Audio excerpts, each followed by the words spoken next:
Hello and welcome to PFF Fantasy Football Podcast Live Draft Edition. I'm your host, Ian Hartitz. Join me, as always, is none other than PFF's finest, Dwain "The Rock" McFarland. Dwain, we were just already kind of nerding out, talking like strategy about this draft for 5 minutes, and I was like, hold on, we should probably just start recording. So we are at the 110 spot here on over at my FFPC. Dwain, what's the big fancy tournament we're in? Yeah, so it's the Footballguys Players Championship. So it's the Sigmund Bloom and Matt Waldman Players Championship. Like that. Let's go. Those are those are the OGs from Football Guys that I always have looked up to. And so yeah, this is all for Football Guys. But just a couple quick notes for folks. So this is a 1 quarterback, 2 running back, 2 wide receivers, 1 tight end, and 2 flex. But it's full PPR except for tight end is tight end premium. So those 2 extra flex spots make this a really unique tournament. There's a lot of flexibility. The tight end premium make this a very unique tournament. That creates flexibility as well. So really, like, your roster construction can go in a lot of different ways, but you want to have a good tight end. You know, I mean, you can make do, like, you can make any draft plan work, but it's better to have a good tight end. And the quarterbacks typically push down in this sort of draft. So if you look at like the ADPs, you'll notice over here, Kyler Murray goes in the 8th and 9th round, sometimes 7th, whereas on Underdog, you know, it's a 5th or 6th round pick. So the quarterbacks will push down, so we'll make that adjustment. The tight ends push up, and the double flex, it's a race to the flex, you know. So talking 2 RBs, 2 wide receivers, plus the 2 flex spots, but we can use tight ends. So if people see us take 2 tight ends, don't be like, what the hell are Dwain and Ian doing? Well, the reason is because it's 1.5 points per reception for tight end. Playing for $500,000. I told my lovely fiance, future Mrs. Tits, about this. And Dwain, I love my job. You know, I really think even if I won just a boatload of money, I would still find a way to just blabber about football. But future Mrs. Tits has said she is retiring if we win this tonight. So no pressure, but we got that in the line. Man, she'll retire for cheap. Like, I was thinking, you know, we're gonna enter a main event as well, Ian, and the first place there will be a milli. Now we're talking. So we'd be split, you know, $500K each. Like, that's a little bit better. But, you know, she can definitely retire for a bit. You know, hey, who am I to tell her what to do? If she can pull that off with you, then more power to her. I'm just happy we've done a bunch of best ball streams. I love best ball. We're still gonna do some more best ball streams, but we are back in the tried and true redraft streets. Dwain, I think I told you guys about this. I had the I think they were from Portugal. I don't remember what weird country they were from. Not that there's anything wrong with the country, but I was in a sleeper draft earlier this offseason. That is going to be a redraft. But other than that, this is my first actual redraft of the summer. So great day to be great, Dwain. And we are officially in round 1. Happy to see the 60-second timer here versus a 30-second underdog. Before we were going to do this, Dwain, we can actually talk a little bit. It's not exactly. Well, you were saying before you thought that I would want to make this live, and I was like, look, man, when we're doing a $25 best ball mania, that's one thing. 350 here. No, I'm not giving away our picks right now. So if we're going up against any of you here, you know, sorry, not sorry, but we're not giving our freaking Q away. That's okay. It's okay. We're allowed to try to be competitive, and we can still make good content while we're doing it. Damn right. So you and I were talking a little bit before this pick. So Jonathan Taylor just went off the board, 101. No real surprise. I did look at the players that we were playing with tonight. It's a pretty sharp room. So like a lot of them have badges. That at least means they've played a lot. Doesn't necessarily mean everybody's won a lot. So I expect this to be a decently sharp draft. It doesn't always mean that. So we'll see how it goes. But, you know, picking at the end of the first round, we have pick 10. You want to kind of be balanced, I think. You know, we'll see how the board falls. Like, we're not going to like avoid value, right? If value just falls in our lap, like, we'll be happy to take it. But it's a situation where coming back in the 3rd and 4th rounds, you don't want to have to pin all of your hopes on just hoping one running back makes it back, right? Or 2. We could get lucky. You know, we could see something where, you know, maybe Etienne falls, you know, based on, you know, the news that, James Robinson's looking really spry, that sort of thing. So we want to leave that in play, but it's tough to depend on it. Speaking of that, though, no pup list is a pleasant surprise for James Robinson. It is for sure. Yeah. We'll see. I don't exactly get what the big rush is here, but hey, if the guy's great and ready to go, then so be it, man. Same thing with Rap Sheet, you know, talking with Dobbins. And Rap Sheet said this afterwards. He said, hey, I hope J.K. Dobbins is 100% ready to go in week 1. I trust my source. So that's all we're trying to do here. Obviously, we would love to have so far he's been right. Yep. There we go. So Derrick Henry off the board at 107. Dwain, you were thinking I might have to I'm kind of glad because like the teams where I probably will roster Derrick Henry this year will be with Ian. There we go. I'm like, hey, let's not do it out of the gate unless he slides around the turn. We already had that conversation. Real quick on Etienne though, the beauty of it, I think getting Etienne in the 3rd round, like I'm already assuming James Robinson's going to have a role, right? And he's really going to be in the DeAndre Swift role. If for some reason if James Robinson isn't ready or Etienne just takes over the whole backfield, right? That's where the massive upside comes for Etienne. I can't think of a better we're up next. analogy for that backfield than just basically AFC version of DeAndre Swift and Jamal Williams. Okay, so we're probably pulling the trigger. Jamar Chase is on this board, and if he's there, I think you just take him and move forward. And he's there. This is a slide for Jamar Chase. Him or Dalvin. He normally goes at pick 6. We're gonna rock this thing. All right, decision value out the gate, baby. Decision got made for us with Taylor, McCaffrey, Najee, Henry, Eckler, and Dalvin on the board. For you YouTubers out there, we have Dwain's handy tier sheet up above right now. Top 3, 1A wide receiver tier is all gone. 1A, 1B, and 1C running back tier. We still have Mark Andrews sitting there alongside Travis Kelce in the 1A tight end tier. So let's talk backs real quick, Ian. So, I mean, I have Barkley in the queue, but I would put Swift in the queue. I would put Aaron Jones in the queue. I would be willing to take any of those. There's a chance Lenny falls because this fat stuff is just out of control. So I'd like to give him a chance in the 3rd that people all of a sudden the room's just sour on him. And normally, he's an ADP of 22. So we don't really want to take him here, but I would consider any of the other backs here. I would also honestly be fine with anybody else we have in our queue. Stephon Diggs, Devontae Adams, CeeDee Lamb, Mark Andrews. The challenge is when it comes back in the 3rd or 4th round, how are we going to feel if we are faced with like we have to take Breece Hall as our RB1? And it's not the worst thing. Like his profile's fine. Like it's an explosive pass catching down back. Like we like that. But just something for you to think about as these next picks click off. And look, Lamb in the 1st round. I like the idea probably of getting, if Saquon's there, pulling the trigger there and dipping into the 1B tight end tier on the way back around, hopefully round 3 or 4. Do you think Pitts, Waller, and Kittle are going to make it back to us? No. Kittle will. Kittle's been going. I'm fine with that. Well, earlier I wrote down also Goddard goes in the 6th round and you can get Jalen Hurts in the 7th, basically from the pick that we have. So I was kind of doing a little recon ahead of time. So there goes Swift. I'm cool with Saquon or Andrews. I'll leave it up to you. Okay, let's see here. So Swift went, Andrews went. Jesus, Stephon Diggs is sitting here. You got to be kidding me. I mean, it is Stephon Diggs. Oh, Andrews is sometimes you just got to let it hang out, Ian. I mean, our wide receiver 3 and our wide receiver 4. Yeah, let's do it. I'm good with it if you want to just rock it. Let's do it. Rock it? Yep. Let's rock it. All right, Diggs and Chase. Boom. Best wide receiver combo in the league. Oh, let's go. Okay. And now we come back. Makes it fun. I hope we can get a chance to get Kittle. If not, we'll start going at some RBs. There are some different opinions in the industry, Dwain. I know we've started to come around more and more to the idea of getting 2 running backs in the first 3 or 4 rounds, but smart friend of the pod, someone that we've gone on the couch several times with Sigmund Bloom. I saw a tweet today that he actually believes this could be the best year to go 0 RB. Again, it just comes down to if you can kind of target the right players in the right spots. Again, Dwain has some fantastic content over at pff.com. Right now, the perfect draft strategy for quarterback, running back, wide receiver. By the time you listen to this, tight end might be up as well. We've already broken down quarterback and running back, wide receiver, and tight end coming up later this week. But Dwain, there is an argument with the 0 RB. Again, if I think almost any strategy can work, which you spell out in your intro to the article. Again, each draft is one living dynamic organism after all. You're going to work that in, dude. But I think 0 RB is fine if the draft falls the way it falls. We just need to, again, continue to be, I guess, flexible depending on where the value's falling. And that's what happened here, right? Jamar Chase normally goes pick 6. He falls to us at pick 10.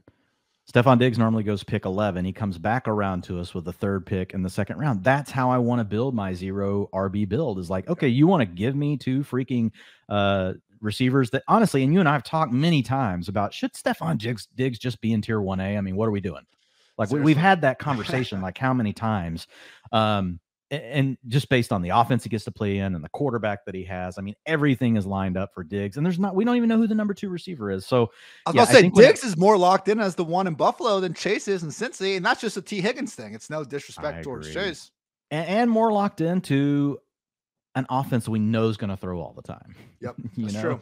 So yeah, I honestly feel freaking fabulous about this start. Again, it's like you have a plan, and we talk about this all the time. It's unfolding right before us, but you got to be flexible, right? You got to be flexible with your plan. And if people see me looking up, it's not because I'm seeing angels or God. I'm just looking at our draft board, which kind of resembles angels or gods right now. So I feel pretty good, Ian.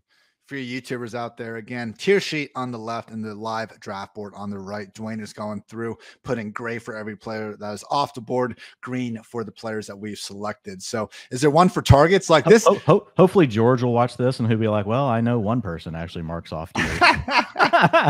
This is a, true look inside the mind of Mr. Dwain McFarland, how you go about all these drafts. So Dwain, how many redrafts do you plan on having by the end of this year? I usually do somewhere between 20 and 30. Cool. I held off on starting too soon. I've only done one. I did one in May. And it was actually this. It was a Footballguys Players Championship. But I'm going to do more main events this year and less of the 350s, just to kind of consolidate down a little bit. But I've done really good in these, so it's hard for me to quit them. I usually have a team place inside the top 40, top 50. I've been a multiple top 5 finisher. So it's one of those things like I feel like, damn it, like I've been so close. Like I just got to keep going back until I get there. So Kyle Pitts, Kyle Pitts is off the board in the second round. So for you folks that maybe haven't done something over with FFPC, it's a great, honestly, it's my favorite high stakes tournament because of the flexibility. You can build things so many ways. And honestly, your draft position matters less, I believe, in FFPC every year because there are so many avenues you can take. Because the tight end's more valuable. You don't have to worry about forcing 3 wide receivers and only 2 backs. You have the 2 backs, 2 receivers, plus the 2 flex. That just opens up, honestly, so many doors if you can just be kind of thinking through your draft as you're going, thinking multiple steps ahead. Not to take anything away from the other tournaments. Like I love NFFC. There are other tournaments out there that are really good.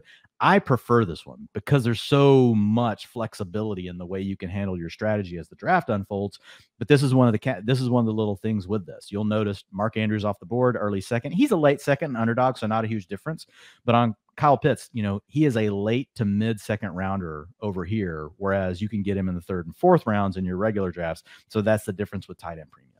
With that 1.5, it just makes sense. And yes, folks, we do love all fantasy sites. Not, we've had deals with some, we'll have deals with more. Dwain, with that said, though, again, no one's paying us to say this right now. We're just trying to be, impart our wisdom from playing in these things. I've gotten questions before, like people just want to join a high stakes league out of the blue, or they want to start a dynasty. I feel like my FFPC is the top spot for that. Yeah, it's my favorite. It's my favorite. And I'm kind of biased. I've been playing in my FFPC since like 2012, 2011. And really, they came onto the scene when a lot of these big sites were struggling to make their payouts. I actually played in some big tournaments where I never got paid for my winnings. Ooh. That really sucked. Ooh. Like had, like a free flat screen that was supposed to come to me, all sorts of stuff that never made its way to me. So that immediately raised an antenna, for me. And I was like, I've got to find somewhere that absolutely I know this money is guaranteed. And that's where FFPC, like they were they led the way on that frontier. So back when Ian was still in high school and Dwain was playing high stakes, and he wanted to know that his, his money was guaranteed. This is the direction that I went. And so, but just since, again, for all the other reasons, it's not just that. I love the draft room. I love the experience. The owners are good. They treat you well. And not to say the others don't, but yes, if I had to pick one, this is the one that I would pick. Dwain, in your perfect draft strategy article, we need people to stop taking running backs. I'm just going to say that here, Ian. Like that's fair. We are. Yeah, I'm like Debo goes off the board, T. Higgins off the board, Akers off the board, which is fine, but he's kind of a backup plan. Yeah, I was kind of hoping. I was hoping that he would fall there, but I was.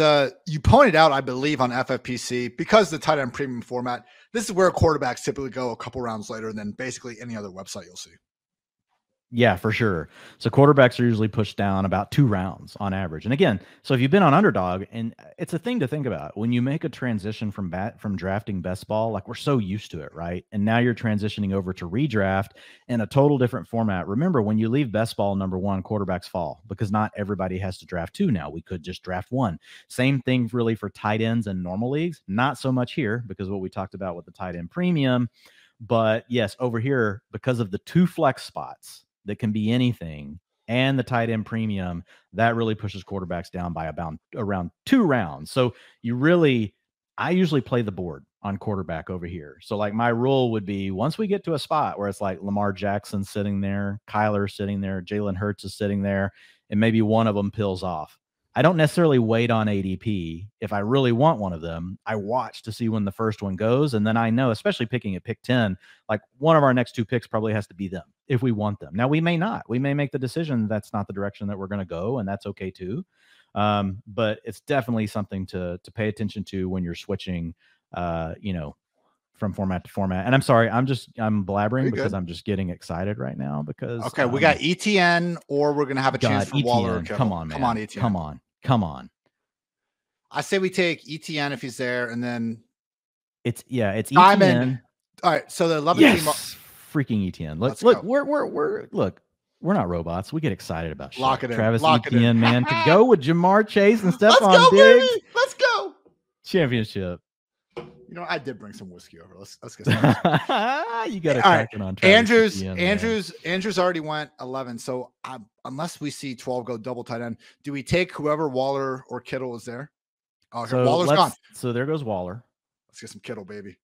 So Kittle right now, look over. Let me look over here real quick. So Kittle, yeah, if we want him, this is where he goes. The other option would be Breece Hall, but I'm also okay because I'm fine. Like, oh, okay. There's so yeah, the Andrews guy did the double tap there, Andrews and Waller. So again, this is showing you like, oh man, what can happen. So there goes Cortland Sutton. Chill. Is there a receiver that you like better than George Kittle?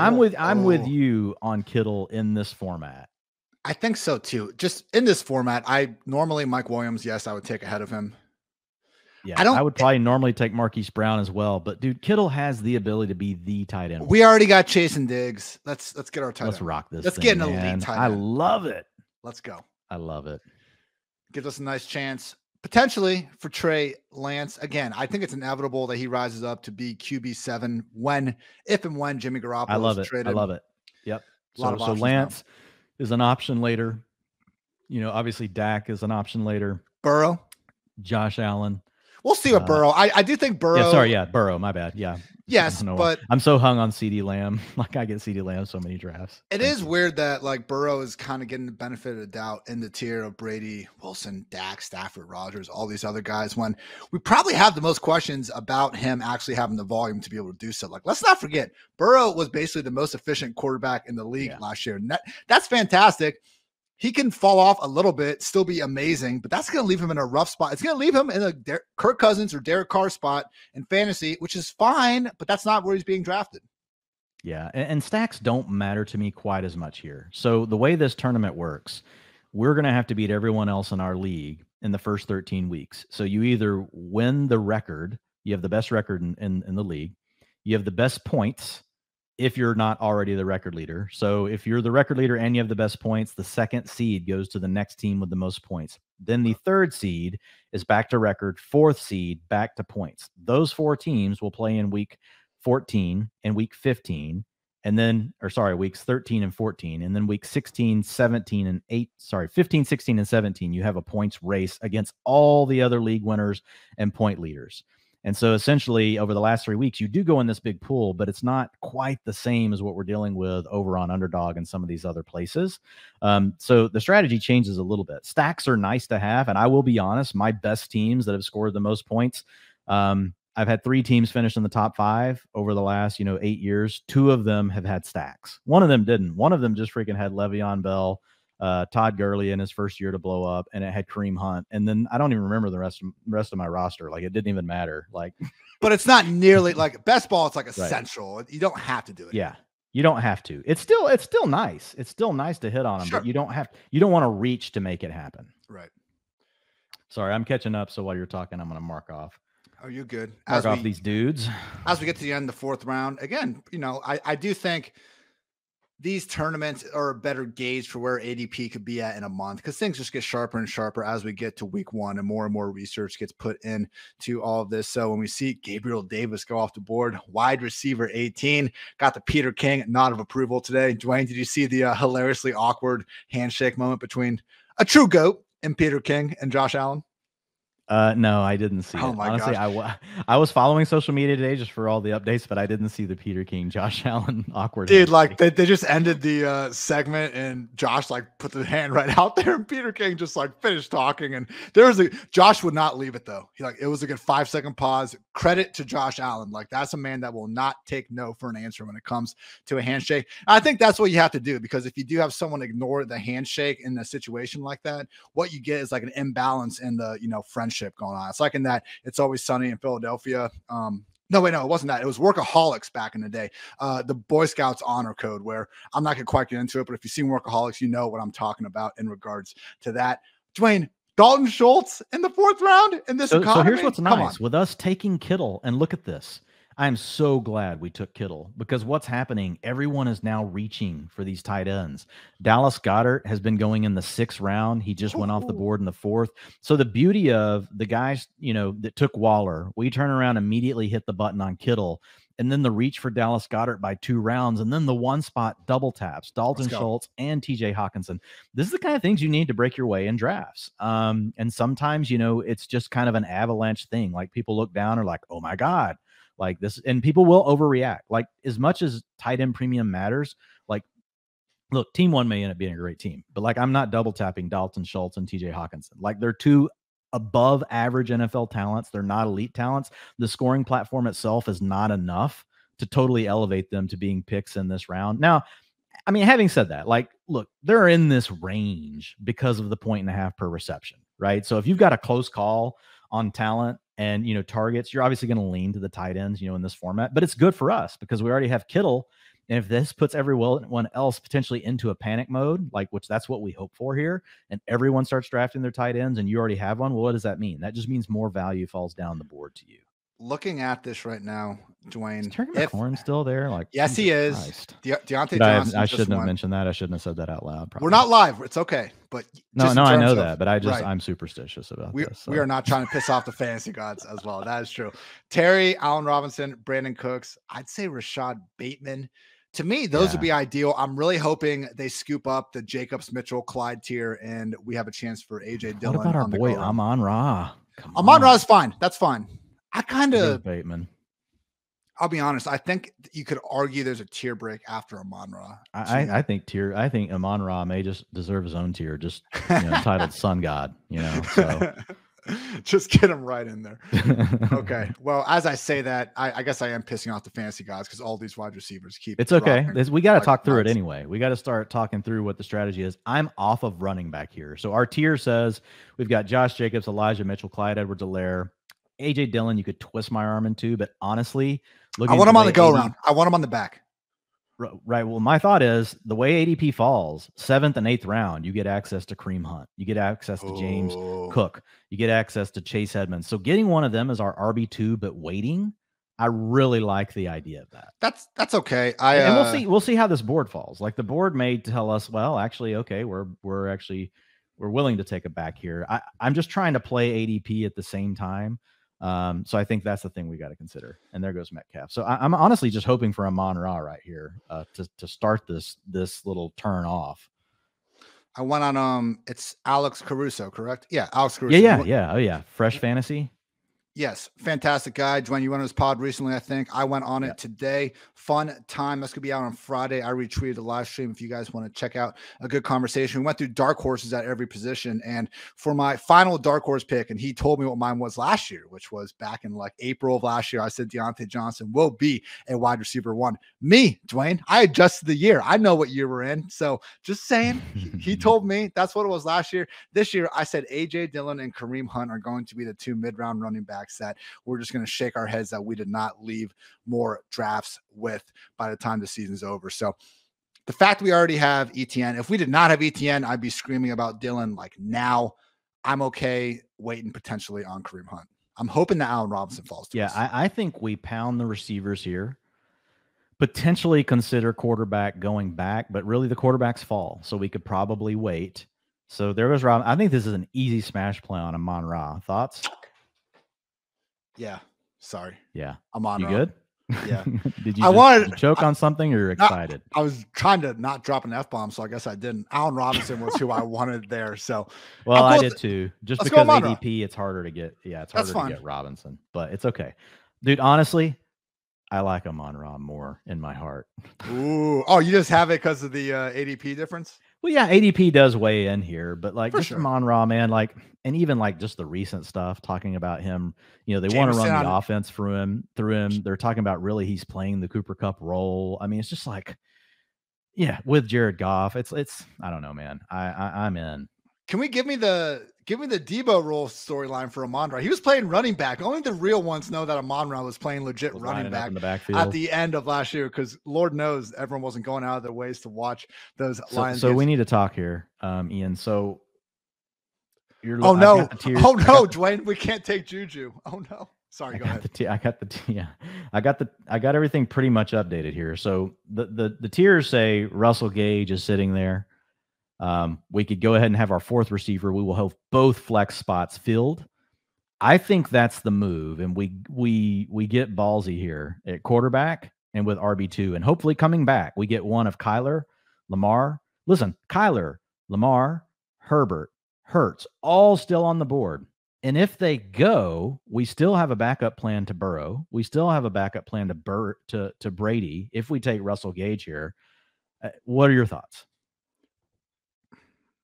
Okay, Mitchell just went. And I'm willing to pivot. Like, if you've got a strong inclination here, otherwise, like Gage is right there in ADP. I wouldn't mind just having the wide receiver. Is Gage winning us this shit, though? Like, dude, I love Russell Gage as your wide receiver 4. As our wide receiver 4. As our wide receiver 4. It's him or AJ Dillon. I like the receiver here just because what we can do at running back later. Kareem Hunt is closer to Dillon than anyone. We're going to get closer to Russell Gage moving forward. I would say Russell Gage or Kyler, but there's enough there. Let's go Russell Gage.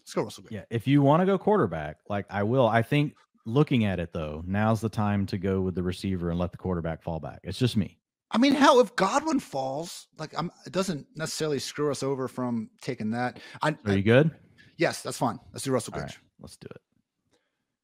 I would be more nervous if we had not gotten the wide receiver value earlier. And again, it's about attacking the right ranges of these positions. And we're not talking look at this, dude. We've got Jamar Chase with an ascending quarterback. He's a badass. We got Stephon Diggs playing with Josh Allen. They want to pass the ball all the time. We got Amon-Ra St. Brown. Like, if you go look at any receiver that's had an 80 PFF receiving grade as a rookie, they're basically in the damn Hall of Fame or something. And now you get Russell Gage, who actually is shown to be a wide receiver 4 in all of his metrics. Shown to be a wide receiver 2 or 3 in all of his metrics, a wide receiver 4 the last 2 years in a very crappy offense, and now he gets Tom Brady. Wide receiver 31 is not bad on him either. I thought we were maybe still, man. Look at that pass happy offense. Like, look at that wide receiver run last round. 11 out of the 12 picks were all wide receivers. So hey, we got 4 of them now. It's been a heavy underdog-esque wide receiver early start. Hopefully, some of these running. We're showing a different gear. We're showing a different gear. Oh my goodness. Hopefully the reports about the Kyler Murray homework clause wind up coming around. Dwain, here's my in general, real quick. Like, yeah, I just prefer getting the running backs later that you can swing and hit on versus the receivers. Like, Robert Woods just went off the board. I'm having to scroll, like, not that far on a spreadsheet, Woods? I guess, but multiple names. Yeah. Robert Woods just went off the board. Michael Thomas was a reach. So I like getting the receiver here.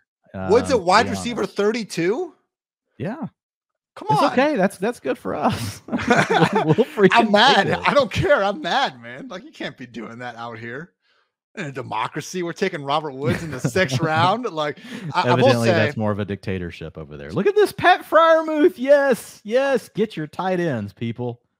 Bro, reaching on Pat Freiermuth too. Get Pat Freiermuth, Robert Woods, Josh Jacobs, Zach Ertz. Are any of these picks making you sad? No, I think we made a good pick. Dwain has his lovely tier sheet up here on the screen for you YouTubers out there. And after Zach Ertz, I don't necessarily agree with the first man this tier, but it's Dwain's tier. Dwain's a smart guy. I think we can all agree on that. Yeah, we'll eventually make a combined here. This was kind of like, hey, our first one. Let's just throw it out here.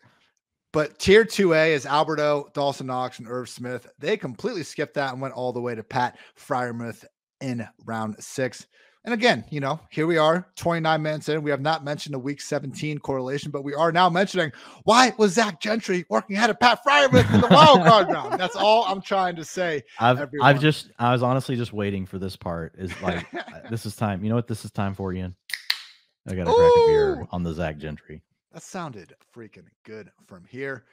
Moving right along, 3 quarterbacks off the board: Josh Allen, Mahomes, and Herbert. Dwain, I've only known Kyler Murray in round 6. Like round 7, this is freaking you out, isn't it? I might have to throw my chair across the room out of pure like joy, man. If we get Kyler Murray in round 7, if we get any of Lamar, Kyler, or Jalen Hurts, it's freaking party time. Love that you actually have Jalen Hurts in that tier. Again, mentioned that pod with Alex Caruso, and one of the things was basically take a player that had never been top 5 finishing in fantasy and imply who could now do this next year. I said Trey Lance. He said Jalen Hurts. And yeah, man, like really the difference between Jalen Hurts, Lamar, you could argue Herbert's and Mahomes just for that rushing upside. Again, I understand why you're tearing them together. This is only year 3 of Jalen Hurts. Think about it, man. We saw at this point in time in Josh Allen's career, 0 300-yard passing games. Like Hurts had 4 in his first 8. I'm not saying he's ever going to be the passer that Josh Allen is and will be, but we at least know he can accumulate stats in a bad game. Like that's to me what was so concerning about guys like Trevor Lawrence and Zach Wilson last year. Like, man, we had Jalen Hurts throwing for 300+ yards like every other start to start his career. You guys, Trevor Lawrence giving us 1 touchdown pass in like 6 weeks. Come on, guys. Yeah, man. And dude, this could not really be going better right now. We could still easily get sniped on our quarterbacks here, but dude from one hole now goes Rashad Penny, Ken Walker, and back-to-back picks in round 26-27 RB. Like that's you just can't, man. You cannot invest that much in the Seattle backfield. Like what the problem is, what are you hoping for? Like what's the absolute best outcome by taking both of those there? Like really you want one of them to take it over. Well, guess what? You're also doing with a slow offense that's not going to be very good. Probably not going to have a chance to score many touchdowns unless they trade. You know, maybe Jimmy G is in the mix, right? And can be traded for, and maybe that helps them. But I don't know. But this team started Jonathan Taylor, James Conner, Alvin Kamara. If you start 3 running backs like that, like round 6 and 7, that's when you should be scooping up these wide receivers. Like this dude isn't going to get a chance to take a top 40 wide receiver at this point. And that's why, again, like I'm guessing this was a pre-plan ahead of the draft to capture the Seahawks backfield. And it's like, well, man, and you already went Schultz and Hawkinson. So you've already said you're flexing running back, Kamara, and you're flexing one of these 2 tight ends, Schultz or Hawkinson, as early as you took them. So your flex spot is already full. You've got Taylor in your 1, Connor in your RB2. Fine, we like both those players. Alvin Kamara in your flex, no problem with that. And then come back with Schultz as your starting tight end, Hawkinson as your flex, and then come back again with Penny and Walker. Like it's just too much, man. It's not going to work. There goes Kyler. Okay, so Kyler off the board. Come on, Lamar. Come on, Lamar. Well, it's nice having Lamar sit there because that maybe, and look, in front of us, we've got 2 guys that already have quarterbacks. So they're not taking one. We just need this next pick. Yes, we're getting Jalen Hurts or Lamar. We're getting one of the 2. Yeah, another. Because Thielen and Singletary go off the board. And that's a nice value, honestly, on Thielen over here. He normally goes ahead of that. So you can't really argue with it. Devin Singletary, I've been arguing with Will Brinson about, I made Will do a co-tweet saying Devin Singletary sucks, Ian. I pulled a Hartitz. So this next pick could easily go quarterback, and that's fine, but we're still going to get a quarterback. And if Lamar Jackson's there, we're just taking him. 100%. If he's gone, we're just taking Jalen Hurts. Anything that would stop you from either of those 2 picks. No, looking behind us, 2 teams don't have a quarterback. 1 does. I don't think there's anything that would make me want to risk it. Also knowing that we still need a running back coming back. It's not like even if a receiver fell, we're still going to need a running back. If AJ Dillon was still here or something, that'd be one thing I might put my foot down, but I think we have a chance to get our quarterback and then get Kareem Hunt on the wraparound. I like it when Ian puts his foot down. Damn it, Dwain. This is what you're doing. You listen up. That's the dream. That's the dream spot. Like Elijah Moore's falling, and I love Elijah Moore, and I would love to have him as my 5th wide receiver and basically just be like double birds to everybody. Alan Lazard over Elijah Moore. You guys have lost your damn minds. You know I had to say something. All right, dude. Like we're up next, and we're Lamar Jackson. We're about to get Lamar Jackson in the 7th round. Oh my god. Okay, folks. This is just too easy. You guys are making you're good, Ian, right? Lamar, slam it. Slam it. Slam it. Dude. our QB3. Whoa! Our QB3. Yeah. And you know what? Most people will rank Lamar ahead of Kyler. But because we'll give ourselves a pat on the back. People like Kyler because, you know, we've been pumping him up. I gotta be careful because it probably has nothing to do with that, but I gotta be careful because my extra long headphones cord, I've started wrapping around a candle, which is of course lit. So some might argue that's a fire hazard when I'm jumping around during a draft. So. Well, that's freaking lit like our draft, baby. Jamar Chase, Stephon Diggs, Travis Etienne, George Kittle, Amon-Ra St. Brown, Russell Gage, Lamar Jackson. Come on, people. I know we said 5 of these, Dwain. Let's just do every week. Fuck it. Let's just draft every night.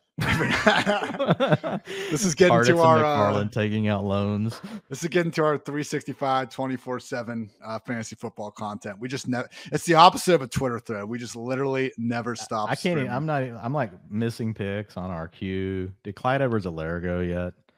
Bro, no. But give me.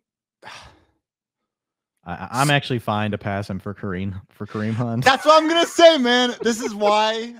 It's good. I think if you fancy yourself a fantasy, all right. Thank God we don't. Okay, good. He did it just so my tier looks normal. Kareem Sorry, Hunt. But hey, no, seriously, doing this like tests you, right? Yep, exactly. And these sort of things make you wonder, like, okay, like I obviously need to adjust Kareem Hunt in my ranks. We didn't even mention him. Like he was sitting there just sticking out at us, and so it's Kareem Hunt for the win, right, Ian? Absolutely. ESPN just came out saying that they're not for sure, but reason to believe that Dearness Johnson will be traded before the end of the preseason. They like what they have in Jerome Ford as the number 3. And either way, Dwain, like we just went through the whole workhorse tier episode about this. Like with an injury to Nick Chubb, Kareem Hunt's going to the moon. With an injury to Kareem Hunt, Nick Chubb is still going to be really freaking good. But like Hunt has the pass down role that Dearness takes away from Chubb. I really don't think Dearness is a thorn in the side for Kareem Hunt the same way that he is for Chubb.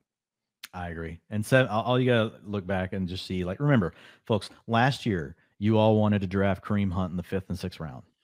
And I thought it was a tad rich. Well, now you're going to give us to him. This is why every year is different. This is why every season is a dynamic living organism, Ian, because now Kareem Hunt is a value. He scored 17 points per game last year in the first 6 weeks before he got hurt.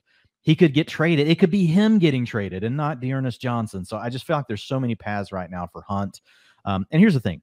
Kareem Hunt is so good that if Nick Chubb went down, like, yeah, Dearness Johnson's going to play, but he's not going to make it a 50-50 split, right? It's going to be 60-40, 65-35. So, yeah, I love the pick. Again, explosive playmaking backs. Kareem Hunt's top 6 in the league in those categories that catch passes, right? He does both those things. And there's just outs with the way that the rest of this preseason could work out as far as trades and things like that. Hold on, we're talking about Hunt or Etienne. Oh, yeah, we have them both. James Cook. Now, also, Dreamless is getting James Cook to come back. Exactly, and God. it is one of those things where I think you're onto something here, Dwain, because we might be looking a little too much into the early down work. Who gives a shit about the early down work? If James doesn't Cook even matter, man, has a chance to catch 60, 70 plus passes, which I know we haven't seen in Buffalo, but man. I hate to be the guy. It's like, well, they never had a talent like James Cook, but you sort of start looking at the run. There's a reason why they wanted to get J.D. McKissick, and there's a reason why they used a 2nd round pick on James Cook, just like for Aaron Jones and A.J. Dillon and arguably Tony Pollard, guys where we say, let's look at the offense rationally and who they're going to try to feed the ball to. I think in Buffalo, you don't list that many names that you're that confident before you start getting to James Cook. Well, I mean, according to camp reports today, everybody looks great. So it was Khalil Shakir's here we go, though. Slot roll. Well, that is the thing about the slot roll. I have been drafting Isaiah McKenzie almost every 18th round I can get my hands on. A ton too. I agree. Before, earlier in the offseason, Jamison Crowder was like just left for dead, basically. Now he's going like around Jahan Dotson and kind of those type of guys that I am not so quick to pull the trigger. Like, again, there's a chance that they just split the reps. At the end of last season, Cole Beasley and Isaiah McKenzie were splitting the reps, or one of them wins it. So in a situation like that, Dwain, I'm just taking the cheaper guy. Yeah, I'm with you. I'm with you. When you get to a situation like that, I think that's what you do. Man, somebody's going to get a value here on Jalen Hurts. But see, that's what happens with these drafts. These quarterbacks fall. So if any of you are going to join an FFPC draft, push it a little further than what you normally would. You have to adapt like to your new environment. And this has been going on for years over in this format. Where it's different though, used to like Lamar Jackson and Kyler cost you a fifth. Now everybody wants to push them down into the 7th and the 8th. So like there's been an overreaction. So like look at that. Pick team 3 I really like, Ian. Cooper Kupp, Javonte Williams, Deebo Samuel, playmakers, Dallas Goedert. I know he reached on the tight end, but I like Goddard as a playmaker better than Schultz, better than Hawkinson. Like Goddard is more like Kittle than either of those other players. Yep. And then he gets Brandon Cooks, a solid player. Not crazy about the Miles Sanders pick, but whatever. It's not expensive. It's only the second back. Then he scoops DeAndre Hopkins on the discount, then gets Jalen Hurts to go with Goddard. Like, that's a really good team. I like team 3 quite a bit. Again, the Miles Sanders pick is the only one I don't love, but hey, we're not going to. I'm with you, but Miles is cheap at least, so at least you can say, look, I mean, the ADP you spent on. We're still 7. We're still 7 for 8, and who's to say that we won't be wrong about Miles Sanders? So exactly. One of those things. As we get back around, I just can't wait to see what the one-hole team pulls across this time. Like going green, boys. It's probably going green. Green, for those of you listening, green is the color of running backs on this thing. And there goes Hunter Renfrow. That's a very nice value in the 8th round. I know we've talked about it multiple times. People are scared about Devontae Adams showing up for the Raiders, but here's the thing, folks. If you look at Josh McDaniels' offense, he keeps his slot receivers out there for 90 to 95% of the passing downs. We're talking about a player that's never been over 75% in his life for Hunter Renfrow. So even if he loses some targets per route run, right, to Devontae Adams, just by making up for, he took James Cook. He just kept going. He had to keep going. At this point, now he's just, now he's screwing. Now he's messing us up. But this is not cool. It's fine. He's going to suck. And hold on, though, James Dwain Cook probably wasn't making it back anyway. But in regards to the Renfrow thing, can you name one of the 2 primary contenders for the Raiders wide receiver 3 job? I had to look it up. I knew it before. Behind Adams. Yeah, who's the Raiders wide receiver 3? Well, I know the tight end 2 is Foster Moreau. Does that of course? It's he took Madison as well. So this guy's God. just flushing money down the toilet. Chronic. Not necessarily helping our strategy at this point, though. I will say. It's one of those deals where you look at it and you're like, his team's going to suck balls, but it's not really helping you and me because the Cook pick, Cook probably goes before it gets back to us, but that was really our target, right? That was the primary target for us.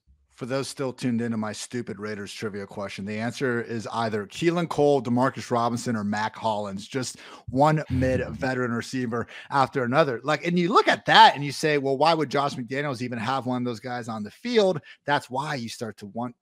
You don't wonder. You see why they added Jacob Johnson. The Patriots fullback that they said, hey, we no longer have a need for your roster position here, comes on over to Las Vegas and joins Josh McDaniels. Also have, again, the potential for 2 running back sets or 2 tight end sets with Waller and Foster Moreau. Dwain, we are now in round 9. I think this is the point in the draft where we don't need to force running back or wide receiver, but let's just take the best one that's there. I agree. It'd be nice to get one of each. And this is where, when a draft like this happens now, this is where you don't want to be too stubborn. For me, I do not mind reaching. So normally, for example, Isaiah Spiller is an 11th round pick in this format. Don't care. Like if he's here when we get back down this way, like with the roster we're trying to build, like I would very much consider him, in this range. The receivers were really kind of rich. Like they were sitting there, like a lot of players we love, and they're starting to go off the board right here. Like I love Olave here. I love Kadarius Toney here. I like Rashad White here. I'm cool with London too if he falls. Yeah, I am too. I'm a good one. Let me make sure I got London in the queue. Melvin Gordon over Isaiah Spiller, right? Like let's not get 2 out there. Okay. And Melvin Gordon went. I got to get him marked off my sheet. Right. Sorry, I'm behind. I'm trying to catch up. Rashad White. There goes Rashad White right off the board. Yeah. Take him. I don't and see. remember, there's a waiver wire here, right? So there's Yeah. some, you know, I mean, you got to remember these things, and that's another reason you don't want to get too crazy with reaching. I really feel like, Give us London, man. I feel like wide receiver, is Drake London still there, or did I miss him? That'd be a stomach punch. No, I think we're good. No, he's there. Do you want London right here? I'm good with it. I love it. London, we get one of. I think we have a chance for Spiller or Henderson. Agree. And we're playing the value game here. We built our receivers strong. We want to keep those wide receivers strong because we've basically said we're flexing receiver now by taking London here. Let's go. Said, yeah, love it. And Spiller did go off the board right in front of us. There we go. I would say, oh man, you could talk me into keeping the pedal down on one more receiver here because we're going to have to flex it. Honestly, if Olave or Kadarius Toney comes back around the corner, I know these guys are drilling it right now. Yeah. I'm okay with. Oh, Olave's gone. So there goes Olave. Yep. But I'm good with Toney too, man. I mean, like we've talked about Toney's profile. Like I like him. I would be fine with Dameon Pierce here. I know we haven't. Well, he just went. Okay. I'm saying I'm cool with Henderson or Toney. It's your pick. I'm cool with either. The other option is Sky Moore. I'm just looking. Dude, Tony's way past ADP here. I think we take him and we're done at receiver. I like it. Yep. Let's do it. I do like Sky Moore. I want to make sure that this dude's, and maybe this is the time to draft him this late, but there's the hamstring thing going on. They don't need to like force him into a lot of. I feel like Sky Moore better dynasty than redraft, and arguably better best ball right now. Like Dwain, we've talked about it. The most realistic option we believe for the Kansas City Chiefs wide receiver room is for all 3 or 4 guys to have good, probably not great seasons. Kadarius Toney, if he gets 17 games and he looks like the dude that he did for at least 2 or 3 last year, round 10, yes. Yeah, absolutely. I'm with you. And we just got a value on Toney. His ADP is 89 over here. Nice. You know, I mean, we just got him end of round 9. So we got a value on him. I will take that right after Toney, wide receiver 48. Tyler Lockett. Right. You got this for a second. I'll be right back. Quick bio break for Dwain. This is great podcasting. Go get him. While Dwain is gone, I just want to let you guys know that, hey, we have a few offers for you over at PFF. If you guys are trying to, do a little something, save a little money, what's better than that? And the first folks that we have a chance to do that with is the fine gentleman over at Manscaped. Gentlemen, all men strive for gold in their life, right? Gold medals, gold watches, gold everything. However, there's a certain type of man who goes the extra mile. He walks with the confidence of an eagle and giggles in the face of danger. He's a big, hairless winning machine, and when he unzips his pants, he sees platinum. That's right, Manscaped would like to introduce to you their best and biggest ultimate hygiene bundle yet, the Platinum Package 4.0. Manscaped is the leader in below-the-waist grooming. Now trust them with the whole shebang. Join the 4 million men worldwide who trust Manscaped by going to manscaped.com for 20% off and free shipping with the code PFF. Again, that's 20% off and free shipping with the code PFF at manscaped.com. 20% off with free shipping at manscaped.com and use the code PFF. It's time you enjoy the finer things in life and get yourself a platinum package for your platinum package.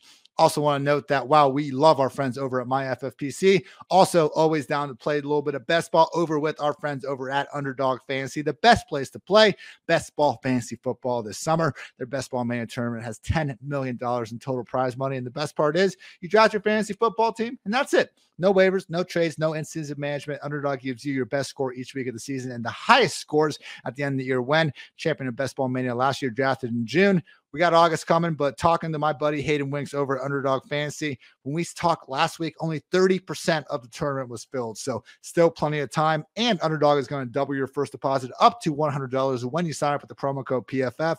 And if you play just $10 of those dollars using promo code PFF, you get a free PFF subscription. So what are you waiting for? Head on over to UnderdogFantasy.com or the App Store. Play $10 with code PFF and draft your best ball mania team today. Dwain, you're back. Where'd you go, man? What's going on? What's going on in your life, man? Bio break, man. It was the platinum package. Had to relieve it. Well said. Okay, in this round, right after Sky Moore and Tyler Lockett, Dak and Tom Brady off the board. Tyler Algier getting a little. And that's bit a double hype. Tap to the Russell Wilson Brady owner. Or rosterer.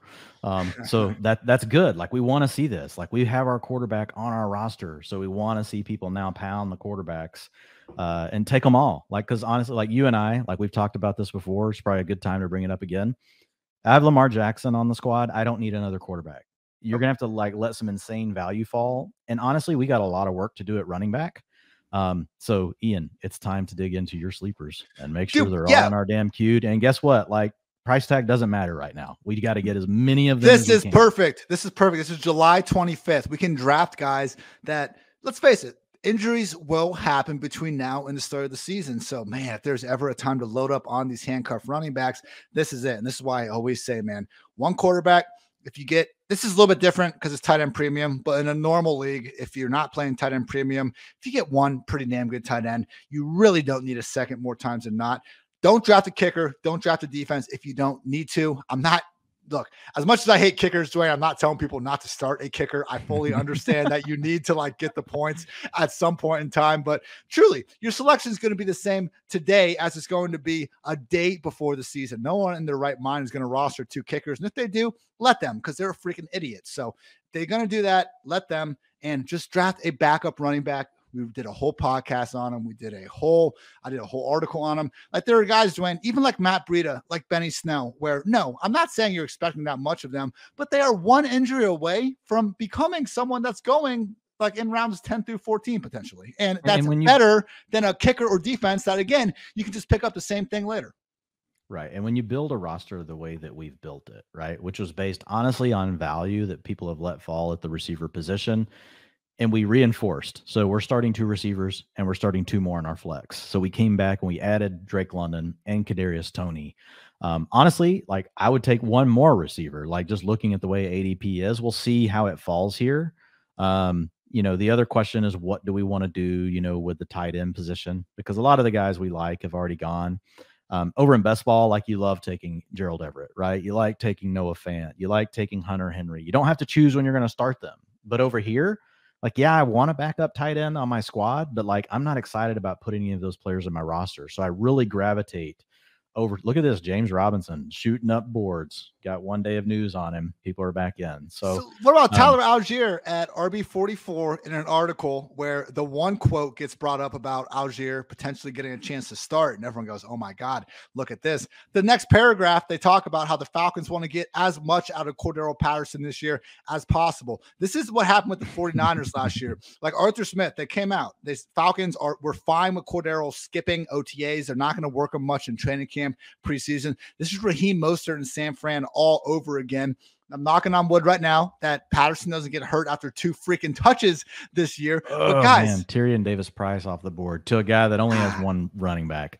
That one hurt. And Naheem Hines. Rest, not a bad thing. Please, for the love of God, when you see these big tweets, listen to the podcast, or if you don't have time, just click through and read the whole article. It's not going to take that much time. I know it's not in a thread for you, but I think you guys can deal with it. Just get to the bottom of it, because this is the worst time ever, because it's going to be nothing except coaches basically just saying one good thing after another. We're going to have 10 instances of, Frank Reich saying draft Naeem Hines in fantasy football every day here in a couple weeks. But yes, Dwain, James Robinson, Tyrion Davis-Price, Naeem Hines off the board, a bunch of running backs that we probably would have liked to take, but Michael Carter continuing to fall down, as well as our boy Jamal Williams. Ideal world. There goes Carter. Son of a ideal world, I think we get Jamal Williams next. Yeah, I think it doesn't really matter what his ATP is. We just take him. Because really, I was hoping to get 2 of these, and people just aren't letting up. And honestly, it's not really helping some of these people's rosters at this point. Yeah. And honestly, Team 1, again, like as much as it sucks and it's not winning anything, like I will guarantee Team 1 isn't winning shit, but it hurts us. Because every time they've taken 7 running backs. And so that has created a situation where now essentially we're around ahead of ADP on all these backs. So having said that, let's stay calm, cool, and collected. You take what the draft gives you. We're also going to get to work waiver wires. So Garrett Wilson should not be here in round 11. True.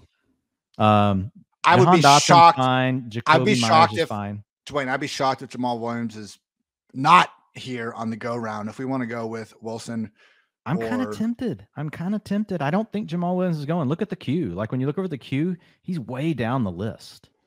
Yeah, he's always, we know that we are well ahead of consensus on Jamal Williams, and we work within ADP to try to get him to an approachable spot. But even then, we're still ahead of him, man. Like, one of the big things I do when I go through my rankings is just basically get a quick spot check for who I'm especially over or under, because a lot of times, man, you don't even have to change your positional ranks around. You bump them up basically over to a tier of another position, and all of a sudden you're in a better position to draft them when it comes time. Mark Ingram off the board. Yeah, Garrett Wilson, man. It's okay. he just went. Yeah, he went the pick in front of us. I think we just go ahead and take Jamal here now. It doesn't really matter about ADP. You good? Yep, let's do it. Yeah.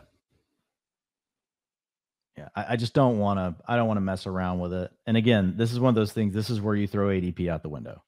Is in a situation like this. It's kind of an extreme situation. It's allowed us to build the team that we have, but we can't be overly zealous, in the way that we're thinking about it. Okay, so on the running back list, we have Khalil Herbert, Gus Edwards. We're not drafting Darrell Williams. Do we go between Khalil or Gus, whoever's there? I will say I'm not the most thrilled about the lack of good news on Gus's injury. Yeah, I think we need one of the two. As much as I'm not crazy about the pick, I'm scanning. I'm looking at the rest of these guys. I know I'm Foreman would be a reach here if we went that far. Foreman would be a reach. Is there a tight end or a receiver that you like? We just like Alberto. I know I've got to move down a little bit, but like this is tight end premium. He has flashed the talent. Like I would be willing to go Alberto. I would be willing to go Khalil Herbert. Either one. The thing with Khalil Herbert is Matthew Stafford just went. Matthew Stafford just went. Yeah. What are you thinking? I'm going to lean into you on this one, Hartitz. You know what? I have not been an Alberto guy, but with the value, with the tight end premium, I have more. I mean, the same concerns I have with Alberto, the concerns and I have he can flex. If he turns out to kick ass, he's a flex player. And let's face it, I don't want to call anyone injury prone, but George Kittle hasn't had the greatest track record recently. Let's go Alberto. For you, Dwain. Love it. We didn't have to reach. We didn't have to get crazy. Just let it happen. What's that? Tight end 17? Yeah, absolutely. Now we're done at tight end. Yep, done at tight end. I don't know if we have enough running backs to fill our last 7 picks. We do have to have a kicker and a defense in this format. Sorry. I don't like with Khalil Herbert. And again, this is why I thought it was so good to go through all the handcuff tiers. Like, I just don't know that there's that big of a difference between him and guys like Deontay Foreman, even guys like Hassan Haskins and Chris Evans. Like, we can talk ourselves into arguably better best case scenarios with those guys because we know the Bears offense is going to suck. Herbert's best case is carving out a committee role. The problem is, man, I just wonder if, like, we're talking about Herbert having a committee role alongside Montgomery. That could mean that when Montgomery gets hurt, now we have at this run, Ian. Oh my goodness, look, the tight ends are rolling. We could have other running backs now complimenting Khalil Herbert when he gets a chance to seize that starting role. So yeah, and hey, maybe with all the tight ends and wide receivers going off, we get a chance on another go round. But yeah, 2 tight ends and tight end premium are fine. Dwain, if we were in redraft though, I think I just take Kittle and walk away. Yeah, it's fine. We'd be done. But I mean, it just depends on how many rounds you got to play. But over here, like we're getting a tight end that, yes, it was a limited sample size, but his underlying data points compare to Kittle and Goddard and all the top guys. So he's a big, fast tight end who's commanded some targets, and Russell Wilson's his quarterback. If there's even a chance he's the full-time starter, I'll take him at tight end 17. Yes, I had a lot to say when people were trying to slide him in the top 12. And now Brevin Jordan goes in round 12, Ian. So how you feel about Alberto? Well, again, I think we made a perfect pick, to be honest. Like we're going to have drafts that don't go this way for us. But it's a good example of, like, Dwain has Alberto as his tight end 10. He's been there for a while, and Dwain knows the ADP. And like, that's the thing, like, just because we have a guy ranked somewhere in the course of a draft, like, be willing to take that stand on a guy potentially falling a little bit. And Dwain, I think, unfortunately, the only way you can kind of get that, it's experience, man. I don't want to be that freaking dude falling back on that, but it really is a big part of it. And that's why I've always said, don't do these bullshit mock drafts where a lot of people take their first pick or two and they forget they're doing it. If you are trying to get back in the drafting zone, you got, the Friends League coming up or something, just at least go do some best balls where you can get a much better, I think, you get a much better, what we call it in football. You just get a better feel for the way the draft flows and like what people are really going to do. The mock drafts can kind of lull you to sleep. To be honest, like, and even, the best ball can at times. You get a better look. That's what I was looking for, Dwain, because we'd always yell that at the scout team. It's like, give us a good look. Give us a good look out here. Gotta go hard and get that. You get a better look at underdog than you do in these mock drafts. There we go. Yeah, I agree. Oh real my gosh. Anytime real bullets are flying, as in people are paying for their entry, Team 1 just had to get JD McKissick, before they finally took a wide receiver. Tim Patrick. Hey, I don't understand it, man, but Tim Patrick, wide receiver 1, that is a storyline I can get behind. I will say that. Yeah, Team 1's burning money. And again, like, it got to a point though where it wasn't helping us anymore. Like, it definitely cost us as we wanted Jamal Williams to be our RB5. He's our RB3. So that's our weakness. But here's the thing. What I love about a team like this, Ian, is we're about to add 6 more running backs still. Well, not just that. It's early in the season. We know what we have to do. Like, if there's some wide receiver that breaks out in week 1 that we're like, we're not sure, we're just going to be like, yep, leave it. But if a running back breaks out in week 1, like, this is the type of team where I'll be like, fine, let's just drop 85% of our budget, like, on the running back, if we really feel confident in them, right? Yep. And you just go for it. Whereas sometimes, you build a team where it's tougher to make some of these decisions. Definitely when I have a build like this, and I know for sure what my need is, like, I'm much more willing to be aggressive. I will tell you what I really like on this team. I love Dearness Johnson on this team because if he gets traded, Ian, or if Kareem Hunt gets traded, we get double leverage off of it. We get both players improve their status, which is the kind of thing we probably need in our build. I really like Dearness Johnson. That's fine. Just a thought. Can we get him like in the last round? Like, I don't think anyone's really going to. Oh, we won't be able to wait that long, but we don't have to do it here. I'm not saying that it's the pick here. I'm looking. He's already in the screen. If you click over on running back, he's already in the queue. Like, people can see his name. Khalil Herbert's at the top. Gus Edwards is 2 down. I think one of those 2 are our picks. And then we come back with a Brian Robinson or a Zamir White. And then we try to come back and see if we can snake a Dearness Johnson. I would even be okay snaking a Kenyon Drake in this format. Kenyon Drake's a guy that I've really liked a lot. Deonta Foreman. He's gone. He's gone. Yeah, he went. See, like, I don't want to take Deonta Foreman in the 13th round, damn it. Like, it's just like, don't want to do it.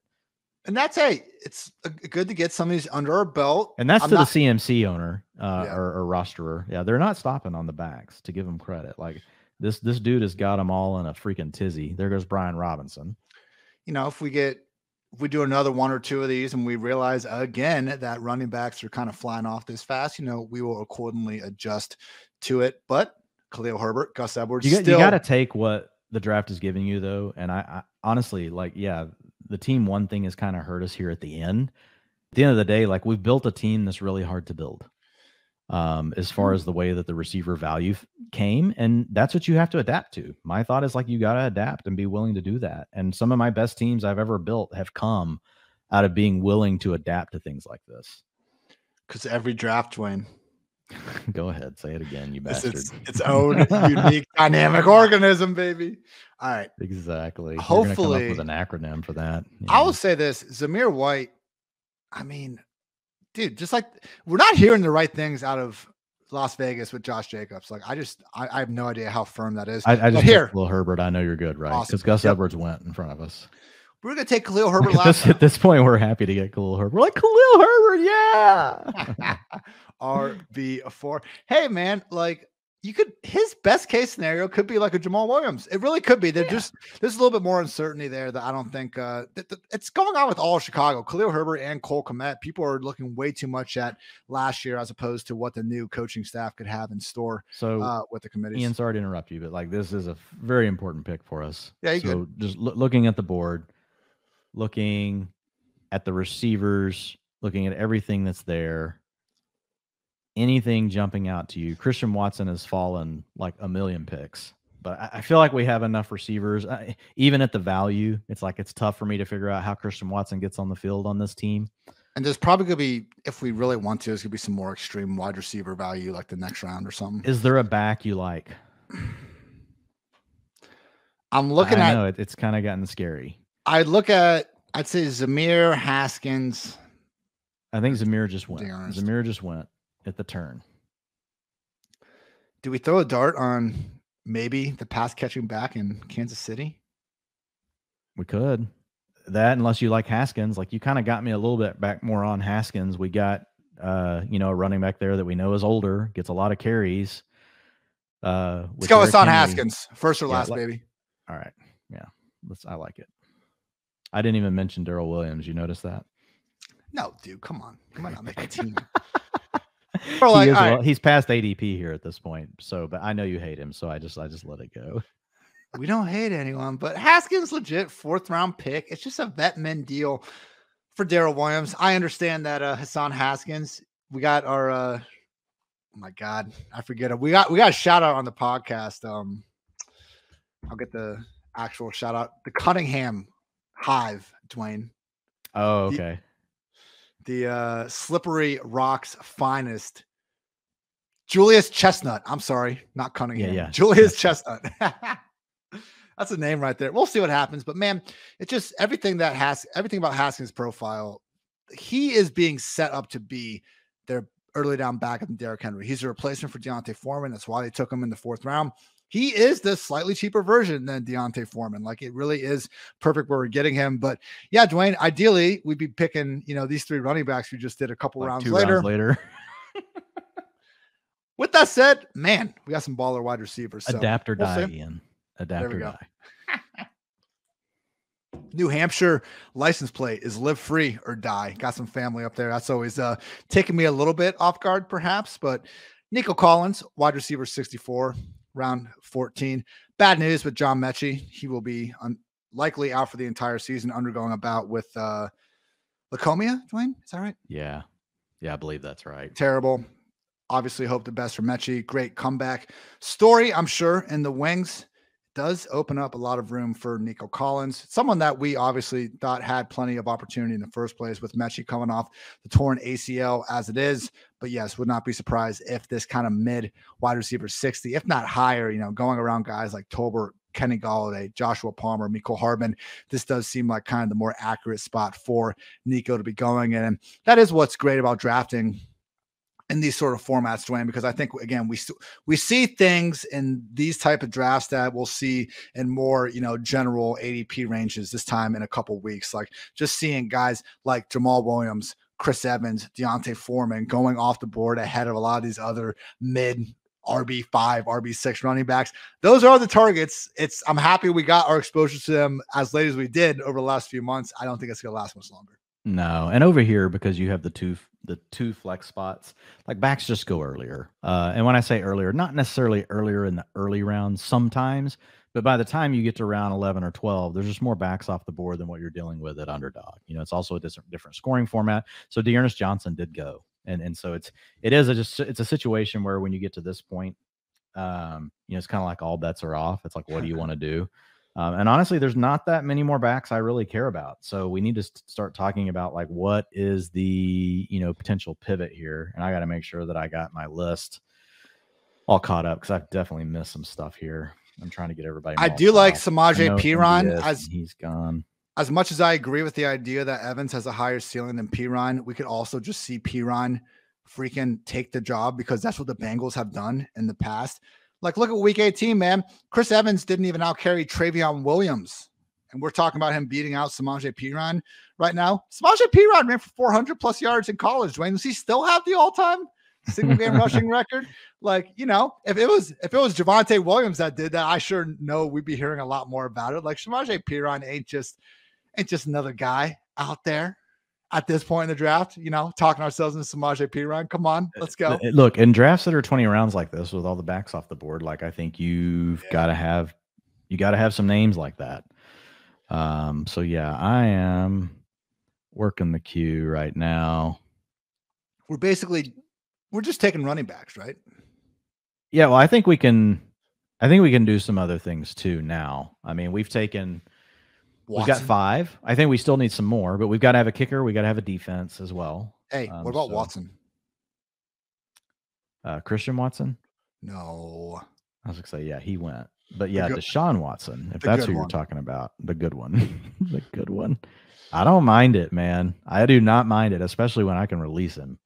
Dude, exactly. It's a 15th round pick. If he gets suspended the whole year, we'll cut him and we'll pick up someone that For all we know, we might have taken this. Well, here's the thing with Deshaun Watson, and I know we don't normally take the extra quarterback, but if for some reason Lamar Jackson went down in like week 6 and Deshaun Watson comes into the league week 7, there's no way we're replacing him. This team is steaming. This team is steaming. Like, dude, Watson, it's like you don't miss a beat. You know, you just chunk him in the lineup. And look, I like it. We're putting a chip down saying, look, we built this team to be badass at tight end, badass at receiver. Let's go ahead and lock in quarterback. If he's suspended for the season, fine. Like, we just move on. But like, what other player are we going to get in this range that gives you the kind of outcome that Watson could give us? I don't want to draft Kenyon Drake. I like right the now. call. I like the call. Well, we're gonna have to take a kicker. Someone just took a quick kicker, Dwain. Yeah, I don't even have kickers on my list. So there goes Sony. That is the one thing. We have an incredible new PFF app coming out, but you know, we're not going to give kicker analysis. I'm sorry. We'll rank them. We will rank them. Nathan will rank them, not me or Ian. Nathan will rank them. That's why we love Nathan. We love Nathan for a lot of reasons, but you know, he finds his way onto our good list really easy with that. All right, I want the Sean here, and then we take, I agree. Hopefully, Drake or McKinnon fall. Boom. Let's go. Let's go. But you're making a stand, man. I like it. It's like, you know, you built the team a certain way, and we're going to have to fight at running back. We might as well, if we can, avoid fighting at any other position. I don't know what. If Jacoby Myers comes back around the corner, are we really going to let him go as much as you and I both like him? And like they're just leaving him here. Like, dude, if Jacoby Myers catches 8 touchdowns, he's going to be like a high-end wide receiver too. We've just never seen him do that. We have 5 running backs at this point. I mean, there goes Jacoby. We don't have to worry about it. I mean, Jarvis is still sitting there as well. Okay, after Drake or McKinnon, who do we like the best next? Like Pierre Strong? I have Pierre Strong in our queue. I also have Jeff Wilson in our queue. The Jeff Wilson one's interesting if he just gets a role because he's actually kind of good. Well, and with there, it's just more plug and play. It's like we've just seen so many backs get plugged in, and it's like, but good chance he won't be on our roster by week 3, but like you could imagine, type of thing. Right. Right. Great call by you on the Watson thing. Honestly, this is one of the things I love about drafting, you know, as partners. Yeah. It's just like kind of bouncing these different things, you know, off of each other. And so it's really easy to get kind of sometimes, as much as you may be prepared and all these different things, it's like still easy to get a one-track mind. And honestly, I think the Deshaun Watson call, who knows if he would have won or not, doesn't matter. I think it's a brilliant idea based on this roster construction, knowing that we just need every other position to kick ass. And it was after everyone else went that we have, you know, the Fields, Cousins, yes. all those guys were gone. And we've talked about this, like Deshaun Watson, where he's going to be on the field. And when I'm sorry. If he is on the field, he is going to be a QB1. Like, I'll take that over a prospective Zach Wilson, Tua, Dart, one of those things. Although, according to Tyreek Hill, you know, Zach Wilson, dog, Trevor Lawrence, Tua, most accurate QB in the league. So keep that. You good with taking Kenyon Drake here? Like, we're going to have to do it now. I really do like him. I love the AFC West. I think he's the receiving back. He's got to get over this ankle thing. But if for some reason Josh Jacobs went down, we could have Kenyon Drake playing 50-60% of the role, right? And Zamir White just being the early down back. I think Kenyon Drake is actually the back to own in the Raiders offense outside of Josh Jacobs. Let's do it. Back to roster. Kenyon Drake was sorry. I'm still trying to get over this own stuff, you guys. So just forgive me. Whatever. I don't mean anything by it. Of course not. Kenyon Drake, one of these guys too, man, where in 2020, low key scores 10 touchdowns, over 1,000 yards. Like, yeah, he was one of these guys that, like we're hearing with kind of the Zeke and Antonio Gibson hive now, if you really want to just reward people that were healthy and on the field, you talk about their overall finishes instead of their per game numbers. But man, he was fine last year when he was out there on the field. He just unfortunately had that bad injury. Look how invested we are in Ramondre Stevenson. If there is a Ramondre Stevenson in Las Vegas, it's probably Kenyon Drake. Yeah, I think it is. To me, he's the jack of all trades back, right? He's not going to be the guy to lead the early downs. He's not going to be the guy to get all the passing downs, but he's the one that can do both. And so, yeah, I'm on board with Kenyon Drake. And, you know, he's got the pass catching profile. He's also been explosive in the past. And so, yeah, he is a little bit older, but he doesn't necessarily have a ton of touches on him, you know, so it's kind of profile that I like to take late in drafts. We did a little earlier than probably what we would normally over here, but just the way that this was playing out, I think that's, why we did what we did. I like tweeting. And all these receivers that were sitting on the board are all flying off. I like tweeting mid-pod. Just said, is Kenyon Drake Las Vegas Ramondre Stevenson? Send tweet. We boom. See. Isaiah McKenzie off the board. Well, everybody's going to tell you no, but yeah, it's just going to be like, no, he's not, man. Put the blunt down, Ian. No, whatever. No conversation. Just no. Just no. Just tweet and then do something else with your life. Getting into round 17 plus, man, 12 teamers too. I was in a 10-manner a couple weeks ago, and like it really does open your eyes up with how much deeper 12 is. God forbid some of those out there in 14 or 16. Dwain, what's the biggest fantasy league you've ever been in? Most people. I did a 15 teamer one time. We had 14. We had a really good friend that wanted in, and we couldn't find a 16. So we had one more really good friend, but not another one after that.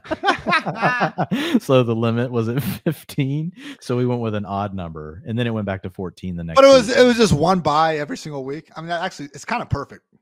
Yeah, it was fun. And this was like 10 or 12 years ago. But at the Kings Classic, it's 14 teamer. So that'll be here in a few weeks.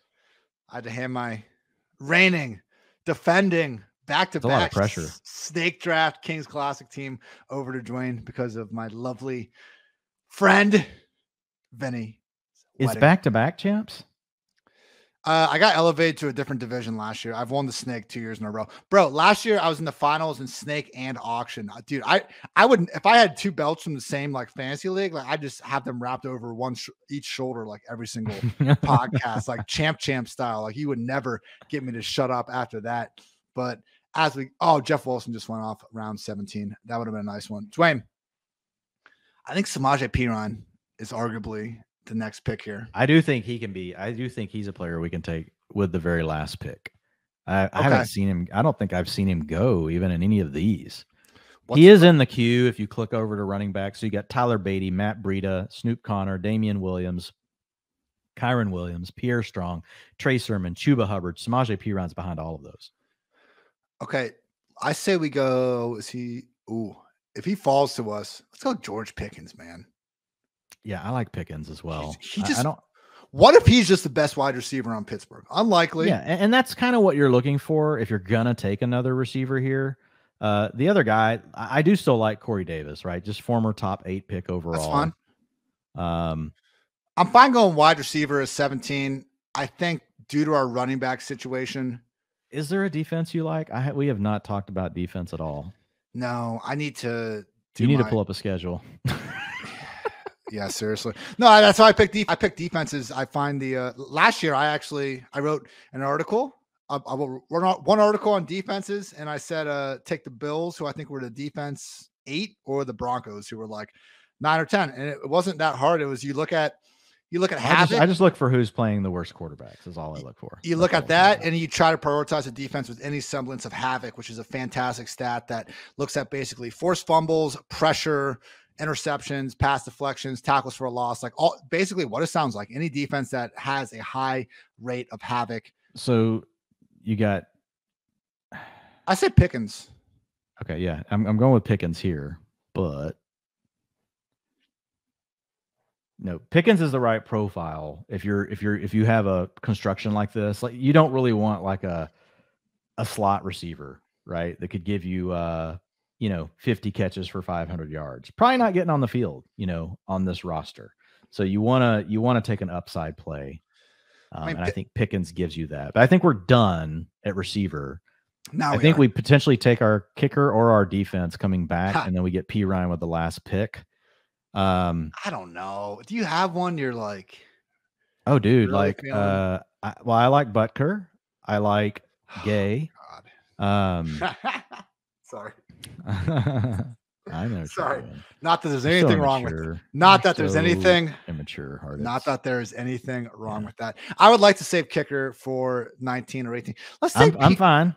Let's say Perine now and then go. Dude, we can wait on Perine. I'm telling you. Like, you don't like the Bucks? You don't like any of these defenses? Let's just stream them. Who cares? Let's take Boston Scott and hope that, not hope, but if Miles Sanders gets hurt? What about Matt Breida? And well, I think the Saquon Bucs gets hurt? are interesting, right? They play with a lead.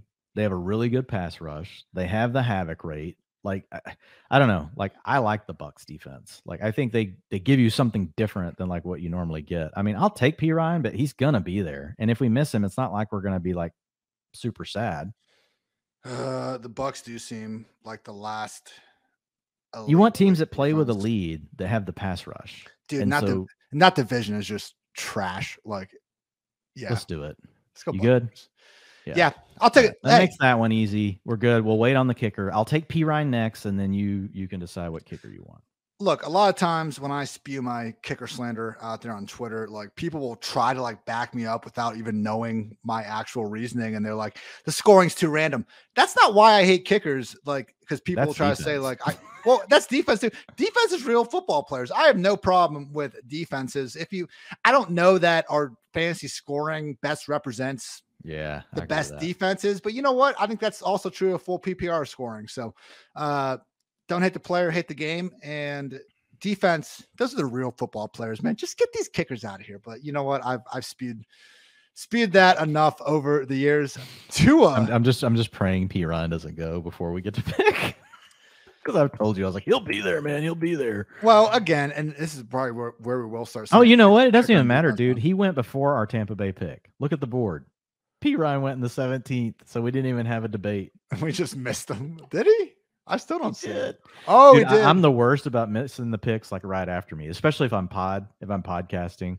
Like if it's just me, like watching a board marking off, it's pretty easy. But if you're trying to multitask, like I for sure wanted Pickens over P. Ryan. If we were taking the defense over P. Ryan, maybe I would have had a few more choice words. But no, that's fine. Well, and I still like Pierre Strong, to be honest. Like if New England, and again, these are late round picks. Well, we can easily cut them. But Pierre Strong, like we've heard the rumors that he's the good passing down back. We've heard the rumors they want to use more wide zone. He was the best wide zone runner in college. And what do we say about the Patriots backfield? Draft the cheapest one. Yeah. And people are just totally dismissing Pierre Strong Jr. And I like the talent profile. Like the draft capital is the same as Ramondre Stevenson. And nobody wants to talk about him. All right. You're right. Pierre Strong. If not, I almost lean Eno. You have to pick the kicker, just so you know. Like you're gonna have to stop it. Do we have to? No, you have to choose. Yeah, we do have to draft one. It is a rule. It is a rule. Okay, I would say Pierre Strong or Eno, and I really like. Dude, I like McManus this year. Okay, Denver with a better offense. Yeah. Okay. Sorry. Fine. Look at me trying to talk kickers with Ian. Just getting annoyed over here. All right, look, if preseason comes along and like what happens with Chuba happens with Eno this year, like Eno is going to shoot up into the running back probably 50 range. If we know for is sure. Eno still there? For some reason, I thought he went. And my God, he went around 15. Never mind. That's what I'm saying. Like, it's my bad because I'm not keeping the board marked off as well. Like I said, trying to talk, and with some of these players going so early. Yeah. And I'm trying to scroll down to find them. I'm like, shit, I don't even know where that person is on my list. Like they're just so far down. I think the only feasible handcuff running back. The defense was the right pick. Look at them all go, Ian. I think even Benny Snell's gone. The only feasible handcuff running back left. Gone. The only feasible one left, Dwayne. Can you name him? Pierre Strong Jr. Oh, he's still there. Okay, other than Pierre Strong Jr. Is Damian Williams still there by chance? He's at the top. He's at the top of the freaking Breida? Yeah, Matt Breida. Yeah, I'm fine with that. Like, again, it's not because we're going to be hyped to start Matt Breida. If something happens to Saquon Barkley. I've seen Damian Williams actually be a good running back, though. I've never seen that from Breida. And neither one of us seem to really like Tyler Algier all that much. I don't know about that. Matt Breida, you can put together a solid 45 seconds. I agree with the 49ers when he's run through wide open lanes, just kind of like what we saw with Elijah Mitchell. I thought he was actually pretty good with the 49ers. I was about to say, I thought you like your explosive pass catching running backs. I do. Look at that next gen stats game speed. So Matt Breida potentially. No, obviously the biggest indictment on Breida is that like he had every chance in Buffalo under the same freaking coach to make this happen. It's just one of those things where, again, Saquon is one of these guys where people aren't necessarily that high on him staying healthy. And right now, he would be the next guy. I do wonder if someone like Devontae Freeman, David Johnson. They're leaving Julio here for you, dude. They're leaving Julio and Curtis Samuel on the board for Ian. Oh, my. You going to make me pick? Make me pick between Julio and Curtis Samuel? Yeah, well, it's an evil thing to do, I realize. The other option would be David Bell, since we have Deshaun Watson. Just throwing ideas out. Oh, my God. Just bantering ideas about. Can Julio go to the Cowboys? That'd be so sick. You know how good he'd look in the Thanksgiving throwback jerseys? He would look good. The Cowboys have a number 11 right now? No, Cole, it's Parsons. Yeah, my God. I'm so sorry. Yeah. All right. No, it's Parsons. And before that, like, it was Beasley. Yeah. Oh my gosh, dude! If we would have like not gotten Parsons like immediately after, that could have been like an all-time blunder for like the 5 people, for like the 5 people still listening. Almost 90 minutes in the podcast. So yeah, nobody's listening. It's down to kickers and defenses. Round 19. All right, Pierre Strong, Damian Williams could win that job from Tyler Algier. I'm fine with that call. The other option is receiver. We just know Corey Davis is a good player. Nothing wrong with having good players, and they can have a guy go down. Julio Jones, Curtis Samuel, or we take one of these 3 backs. We do need the back the most. Yeah, I honestly, like, I'm good with any of these picks. Pierre Strong, Damian Williams, Matt Breida, Corey Davis, Julio Jones, Curtis Samuel. We probably need to swing on the backfield again. I say Pierre Strong. Okay, let's see if he makes it here. I mean, the concerns with him are just competition level, right? I mean, yeah. We like the profile. Yeah, I mean, Evan Silva must be drafting with us. There goes Taysom Hill off the board. At this spot, tight end premium especially, I guess that's fine with him. I'd like to get, it's just the Michael Thomas injury circus is keeping all the news. I'm not sure when Taysom's going to be back from the Lisfranc injury. If he's there week 1, then I'd be far more interested. But as things stand right now, I am not sure.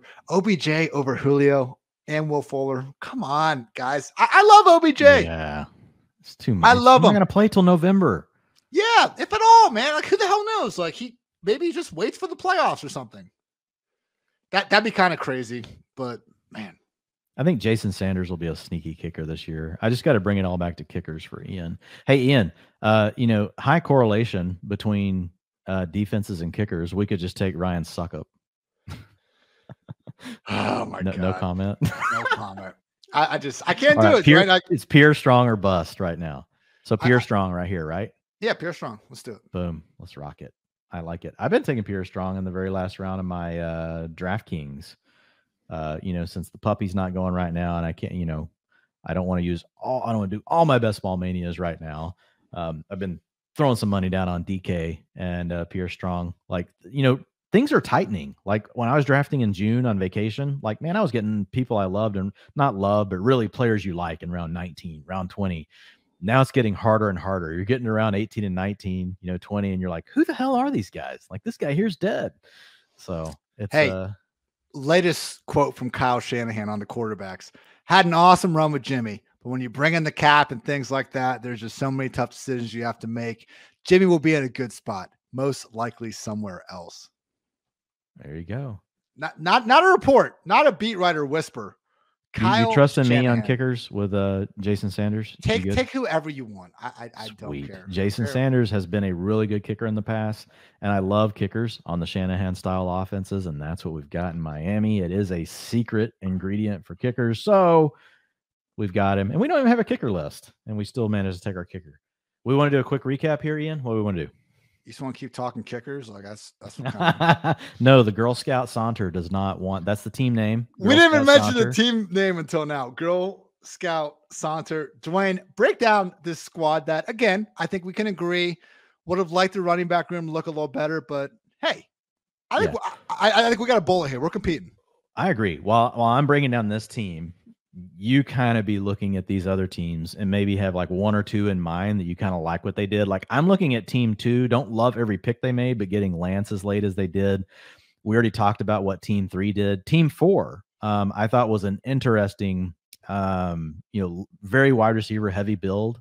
And I thought they did some things okay later. So you want to take a look at those and I'll kind of walk folks through our picks round by round. So just recap, round 1 started off with Jamar Chase. He will be our wide receiver 1. Obviously, Chase, no one really in the NFL at this point can do everything he does, where he can attack down the field, yards after the catch, like every single thing that Jamar Chase can do. Yes, he has target competition from T. Higgins, who Ian and I both love. But at the end of the day, like we're talking about, like, is this the next Randy Moss? Like, is this the next like true mega alpha wide receiver? You get him 4 spots past ADP. We love it. Then coming back around, Stephon Diggs falls to us 3 or 4 picks past ADP.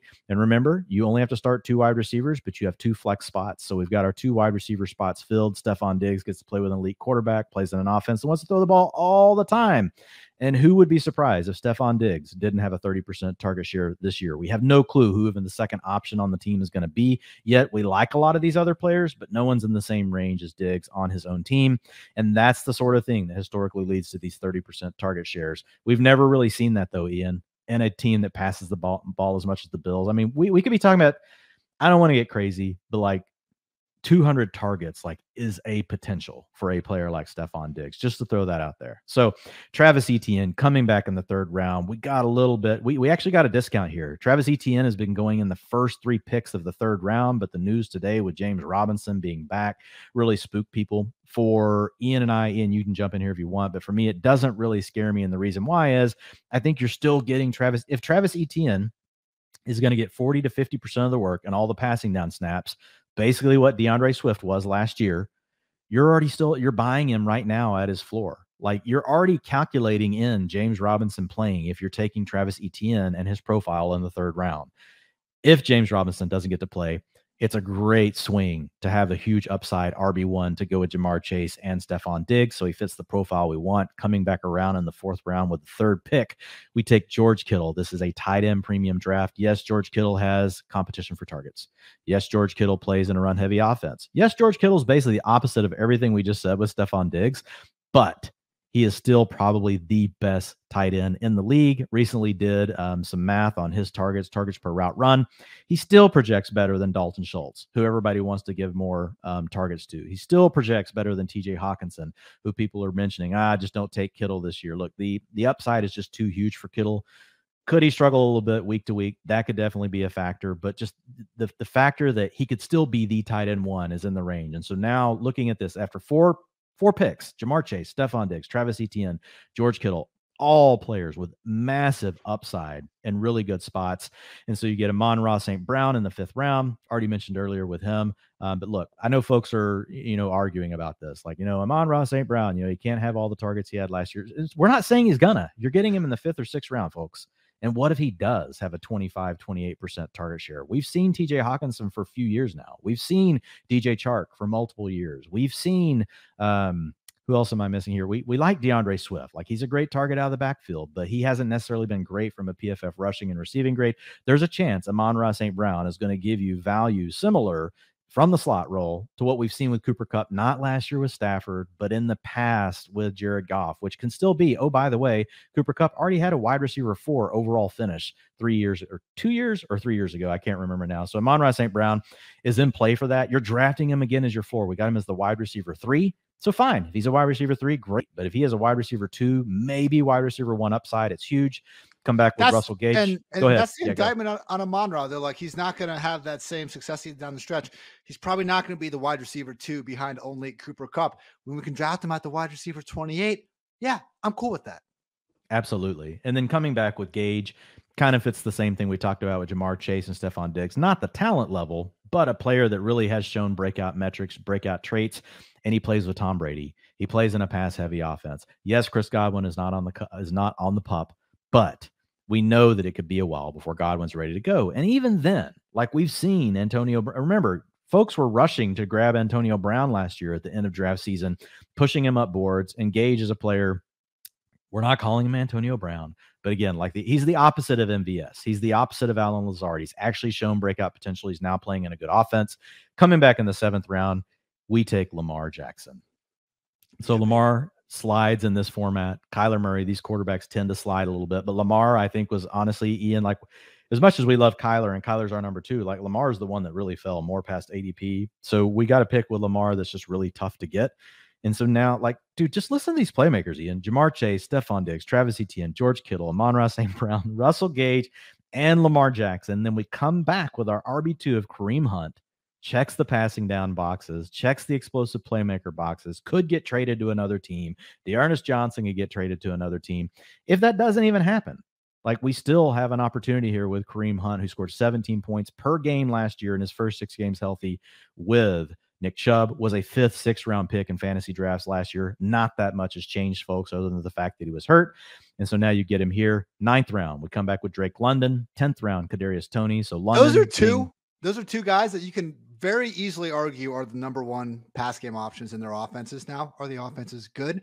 No. They have a doorway to it for sure. That's why we're taking them in round 9 and round 10, though. And then as Dwain lists off the running backs, like, again, we're taking RB2s on their team that they're literally one injury away from going 5+ rounds higher here. And I think that's why I like most about basically our whole roster, Dwain. Like, we have a lot of the wide receivers. Obviously, we spent the capital on them to ensure that we were getting some dope players there. But even the running backs, as weak as they might look to the naked eye, we still have a bunch of guys that one injury to Detroit, to Chicago, to Tennessee, to Las Vegas, to New England, all of a sudden we got a player here. Yeah, and all we need is our RB2 for sure. We built a team based on the way the draft played out, the way value played out. Remember, this is 1 quarterback, 2 running back, 2 receiver, 1 tight end, 1 kicker, 1 defense, 2 flex. We have essentially put our stake in the ground, Ian, saying we are flexing receiver all the way along. And the Drake London, Kadarius Toney picks ensure that we do that. So now some people that will wait, right, and then they just plow all these running backs. If you don't hit on any of them, now all of a sudden you're like, well, crap, I got to flex a running back this week. Who is that? We should not be in that situation this year. We should be flexing wide receiver every week. We just need an RB2. And guess what? We already have it. It's Kareem Hunt. But then behind that, and I'll hit these quicker, and for here, this is starting in round 11. So we go Jamal Williams, a player Ian and I have talked about a ton. Just a lot of outs for Jamal Williams. Was really closer to a split last year in the games that were closer, leading with DeAndre Swift. We think the Lions could be a better team. That's one out. Out number 2, DeAndre Swift, as much as we love him, he has the profile we want, pass receiving back, explosive playmaker. He has holes in his game. Like, his PFF rushing grade has been bad for 2 years. His PFF receiving grade has been bad for 2 years. Go listen to Jay Moyer on Twitter. He will tell you, like, he'll tell you like all the problems with DeAndre Swift. And so there's also a chance that the coaches just think, wow, Jamal Williams, we've got an offense that's not trailing all the time now, and we want to stay on schedule. We've seen him play an every down role with Aaron Rodgers in the past. And then the last thing is DeAndre Swift could get hurt. Yeah. So you've got a player potentially in an ascending offense, really good offensive line, lots of outs for Jamal Williams. Come back with Albert Okwuegbunam in round 12. Again, Ian mentioned this earlier. Probably wouldn't do this if it wasn't a tight end premium league, but we want to go ahead and have 2. Albert O, as high as I have him in the ranks, we still waited. He slid. It's the underlying data points, the yards per route run, targets per route run. All of those things point to a potential elite player, and you want to have 2 in this roster in this particular format. And then we just pounded the running backs, Khalil Herbert, Hassan Haskins. So I won't spend too much time on those guys, but you got to have darts at this point. Ian and I are not as crazy about Herbert and Haskins, but because team 1 took 25 running backs by round 5, it was just kind of a situation where everything was drying up a little bit in front of us. And we had to take some of these guys earlier round wise than we wanted, but Jamal Williams was still. But you have to adapt. Right.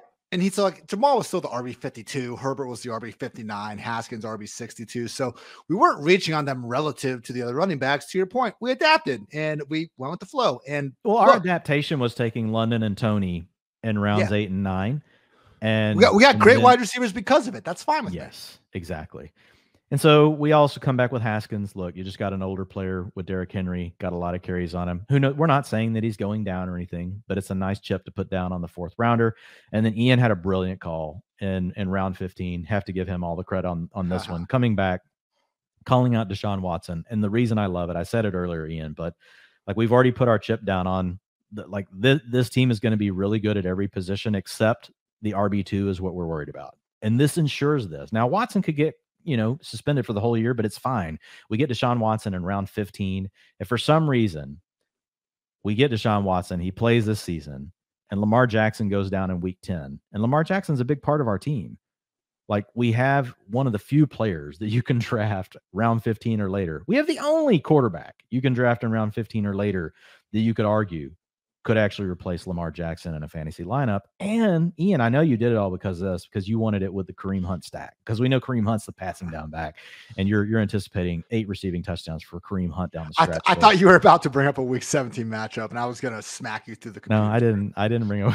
I don't do it in redraft. I'm not looking for it. It's not, look, like if it works out, it's fine. I'm just not as concerned about it, over here, because we're going to be picking up and dropping players. Like that's something you think more about, like in the future.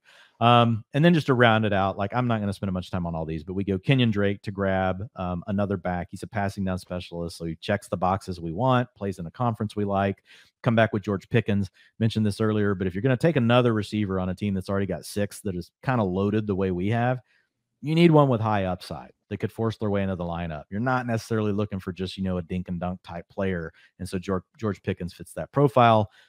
Twisted Ian's arm into Tampa Bay defense because they play with a lead, got a good havoc rate. Coming back in round 19, Pierre Strong, a guy that everybody's forgotten about, but same capital as Ramondre Stevenson almost, could play passing downs. Also has an opportunity to play more if they use wide zone. And then the last pick, Jason Sanders, kicker for the Miami Dolphins. So can we cut him? Hey, can we cut him right now and pick up Julio? No, you can't. I love how you're thinking the rules. In this format, no, you got to carry one. You got to draft one and you got to carry one. I've had plenty of home leagues though, where I've definitely known that's the rule. And right after the games on, Sunday, there was a deal where, on Tuesday, like as soon as the waivers open, like the cut I would make every week was kicker. Yeah. And what's funny is I was the first one to do that. There was another buddy of mine that I play poker with all the time, and he was doing it. I was like, yeah, that's smart. Like, I'm just going to drop my kicker every week. Wanted to give a quick shout out to 2 other squads here. Team 4, Diamond 719, quarterback Kyler Murray, got him in round 7, same spot we got Lamar Jackson. Running back, they pretty similar strategy to us, honestly. They got Cam Akers in round 3, was able to get Justin Jefferson, Gabriel Davis, Rashad Bateman, Chris Godwin, Devontae Smith, Treylon Burks, Rondale Moore, Jahan Dotson, Isaiah McKenzie at wide receiver, a bunch of guys I love. And Dwain, a lot of the RB2s that, I mean, if they would have fallen to us, and, I'm sure we took similar ones that they were probably looking at as well, but Naeem Hines, Chris Evans, Dearness Johnson, Benjamin, guys that we were kind of talking about throughout the entire stream. So got Trey McBride at the end. I do wonder, because I've thought about Trey McBride and like Scott Fishbowl and some of these deeper, longer formats. Like, what if Zach Ertz gets hurt? I do think I take him with pick 20 quite often over. There's a chance that Max Williams is kind of the guy, but they just spent a 2nd-round pick on him. We really think Trey McBride is just the talent that late, folks. Exactly. It comes down to everything. You're just betting on like what happens with this big case upside, and Trey McBride has it. And round 19 in tight end premium, absolutely. So really like Team 4. Also, I like that team too. I really liked that team.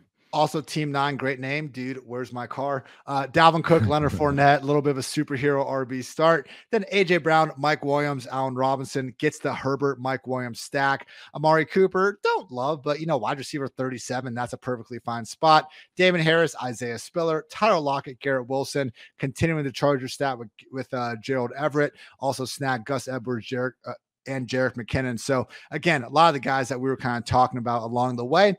And the Spiller pick was a great one right in front of us. We still would have gone Drake London, even with Spiller there. Sorry, just a cleaner path for Drake London, higher draft capital. You're going to take Drake London, but the Spiller, we wanted Spiller to go by and come back, right? We would have probably we might have turned Spiller into Tony. I'll be honest, Tony would still be really hard to pass in round 10 where we got him. He normally goes in round 8 or 9 of these drafts. And so I don't know how much exposure I'm going to get to Tony as much as I like him.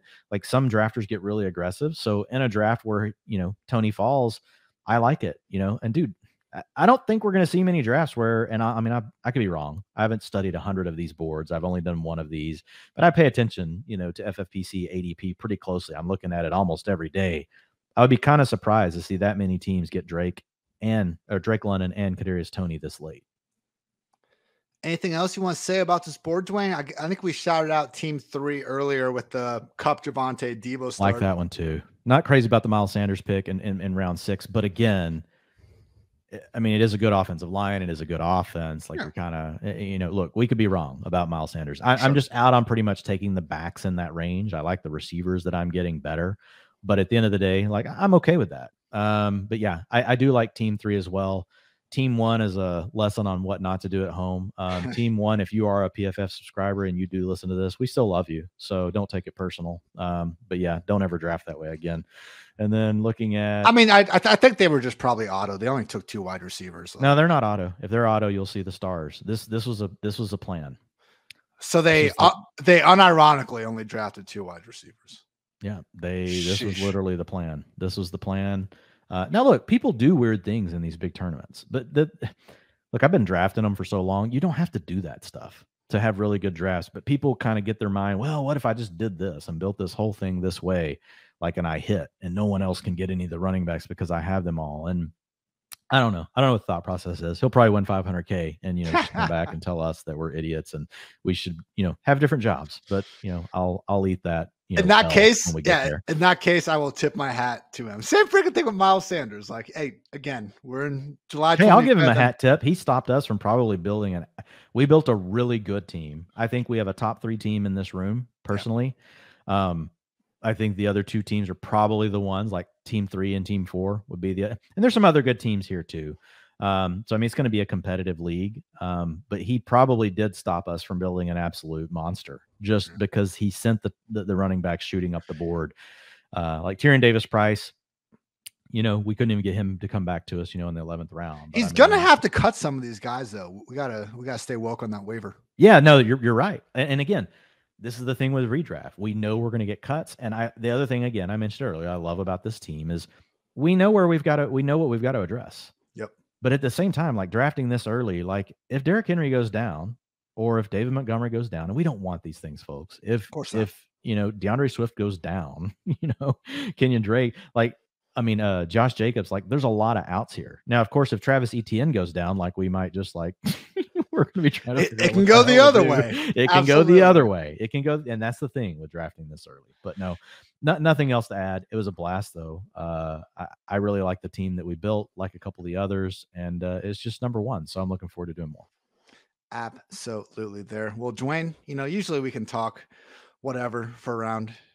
I don't know. It's limitless, man. We talked for 2, 3. I think we did 3+ hours one time this all season. We've gone an hour 45 today.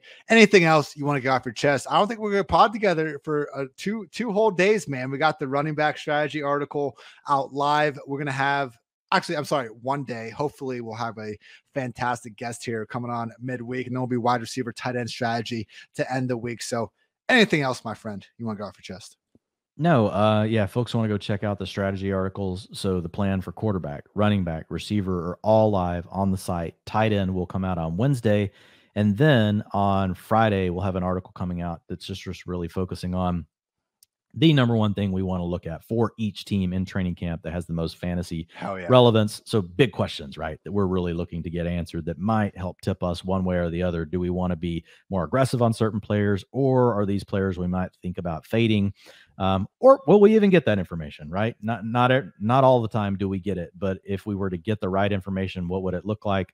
And then how would we use that, to really think about our rankings? So super excited about that. Actually started putting that list together last week. I don't know. I've got over half the teams, with my notes on what I think that's going to look like. So I'll finish that up later this week. I had the fun Monday where the live PFF account tweets out my fantasy rankings. And of course, I had to have 10 people just let me know that how can Christian McCaffrey be the first overall pick when he's just going to get hurt and miss the entire season, Dwain? So luckily, everyone let me know that today, so I can hopefully go forward and become better at my job there. But top 200 fantasy football rankings live over at pff.com. And I'm going to have tiers up in the next couple of weeks. And, I've done the team previews. You guys have listened to the podcast. I've gone through every player already. But one thing I want to do, instead of just kind of rehashing a bunch of that, was just really highlight 10 players that, relative to consensus rank and ADP, I am especially high on those. So if you happen to still be somehow listening to this podcast an hour, 47 minutes, and you don't have to read it. I'll tell you the answers this time, because thank you for being here. Mike Evans, Mike Williams, Kareem Hunt, Cordero Patterson, Zach Ertz, Rondale Moore, Justin Fields, Jahan Dotson, Darrell Henderson, and Jamal Williams. Absolutely love them compared to my fellow fantasy football rankers out there, as well as the ADP put on by them, as well as you all, the public. So appreciate you guys. Just go take a screenshot here, Ian, and show everybody, hey, it's pick 2. You guys are right. I should have had him 2, not 1 for CMC. Job done. All you can ask for. For Dwain, I'm Ian. Thanks so much for tuning in to PFF Fantasy Football Podcast. And until next time, take care, everybody.